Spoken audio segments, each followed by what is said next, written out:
हो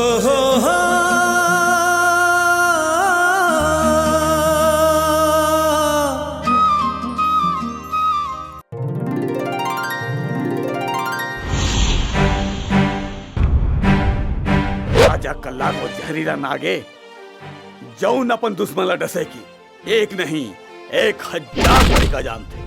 ते तो एक नंबर के गुरु घंटाल है। मोर मयाला तेरा खेरई बजोड़ी मोर, मोर मयाला तेरा खेरई बजोड़ी मोर, झन ते भुलाबे झन बिसराबे, झन ते भुलाबे झन बिसराबे। मैं दरवाजा लग खोले हो फिर तोर भाभी ना मोला घोरतरी से के समय राहत आरती के बिहाव कर दिए जाए। लड़का भी तो मिलना चाहिए। अरे ऐसा लौकी हरी हरी खाए बर जीप लपलपा ही नहीं। हम यहाँ तोर बेटी के खातिर आए हैं, वो कर तेवर और खूबसूरती हमार मन नाला दीवाना बना दे। जरूरत नहीं खबर की वो लड़की मोलो सरे और भरे बाजार बेइज्जत करे रही। हम तय करे हन कि तोर बिहाव विजय से कर दिए जाए।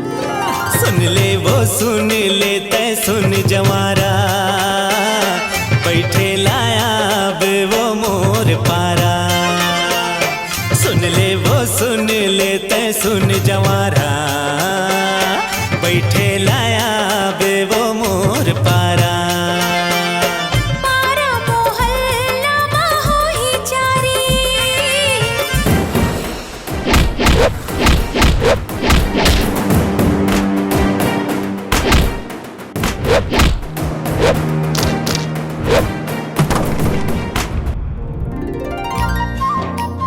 गोरी वो मोला गोरी वो मोला गोरी वो मोला करन देना वो माया वो थो धीरे धीरे धीरे धीरे धीरे। गोरी वो मोला धरन देना वो हाथेला तोर धीरे धीरे धीरे धीरे धीरे। ये मंगलसूत्र बिकाऊ नहीं है।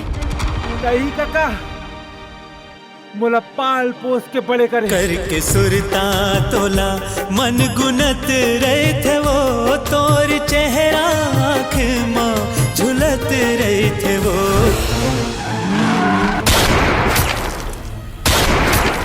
मोर मयाला तेरा खेरई बजोड़ी मोर,